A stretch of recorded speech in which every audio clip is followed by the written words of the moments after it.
Alright, what's up YouTube? My name is Sam, I go by Squid. I'm 21 and I play with my hands, dude. Just want to give a major shout out to everybody who's been following me before. All the support for my last video. Didn't know it was going to blow up like that. So yeah, just first off, showing my appreciation to you guys. Hit me up at Squid Loves Gloves on Instagram. Follow my shit. Haven't really been active, but been meaning to make another video for you guys since the last one got a lot of attention. So I'm going to try to make this one brief. I'm going to break this one down into 3 different things. I'm going to first talk about a whip combo that I do just to allow you to go from 3 different types of whips to use them in your shows and be able to break from them. Second part I'm going to talk about in this video is basic tech formations that I use that everybody kind of plays with. Pretty much wave tuts. But I'm going to show you just the shapes and ways to practice around them. And then the last one I'm probably going to show you is a basic clock thing that I do. So stick around for that and you'll learn how to clock. You don't have to do none of that crazy mez shit that he does.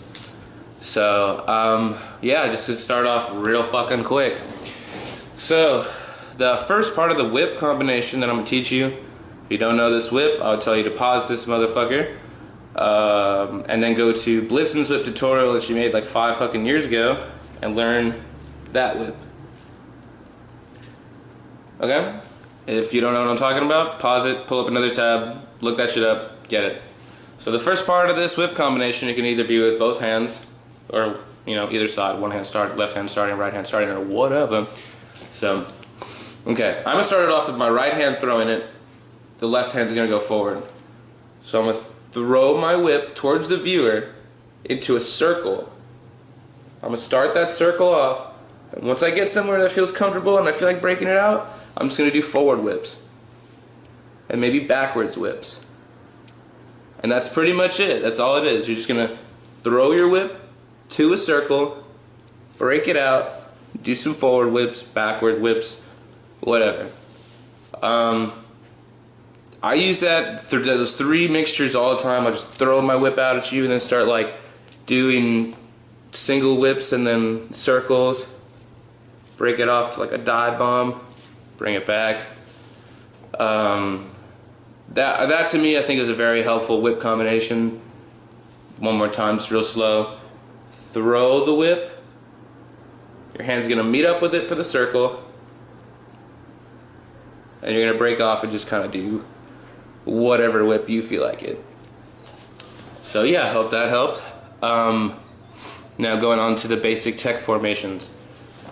So everybody knows how, when you first start gloving, see a lot of people making shapes and doing stuff. Now, the 2 basic shapes I think everybody's gonna like know just by playing with their hands enough. It's this one and that one. That's basically all that we all use when we do digitized tech is what I call it, when we're having one finger here, one finger there, one finger there, and we're like digitizing each one, making, you know what I mean?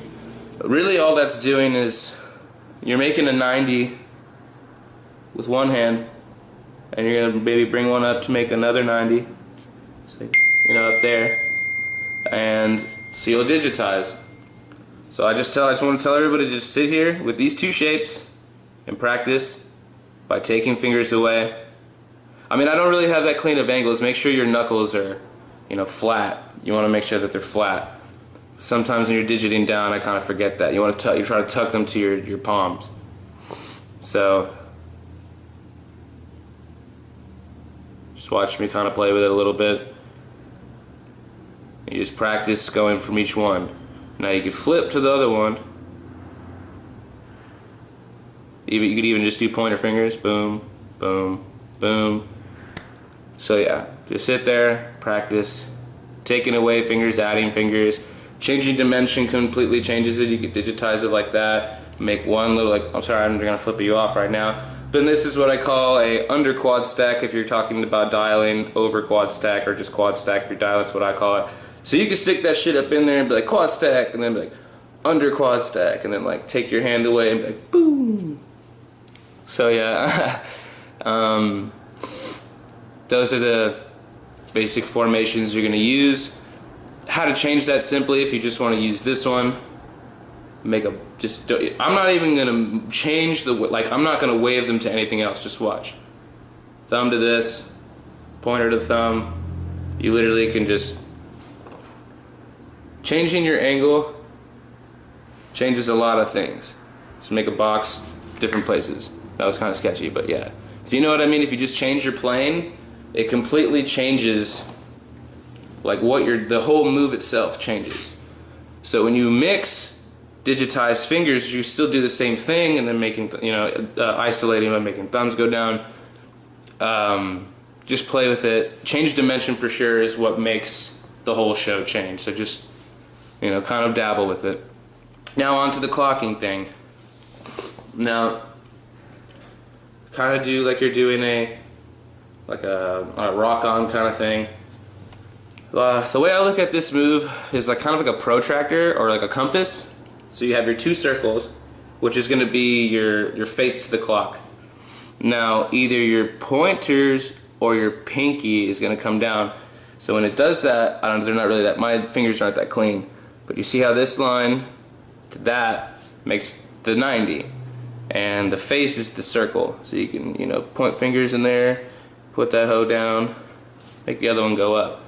And the way that I use this is a mix of digiting and then I guess compressional something. So I don't know. I'm pretty ignorant to the terminology. So if I'm gonna use that, I'm basically just gonna put my hand down. So when this goes, I could digitize my fingers. I can make it wave through. The compressional one, if you just put your fingers down, go back up, it'll compress with it and break off to some other things. Another one that I use is a back side of the palm. So make your 90. The back side of the palm, the illusion is this pinky is gonna make every finger go down, and you can kind of do shit like that. That move right there just reminded me of a little something I'm gonna show you really quick. So, I use this move a lot. I really like it actually. So if you trigger these fingers down, flip that hoe around, pointer it out, and they're gonna come out, put it on top, make your thumb push that, and you really can just kind of break off to anything you decide. I'll show you that one again.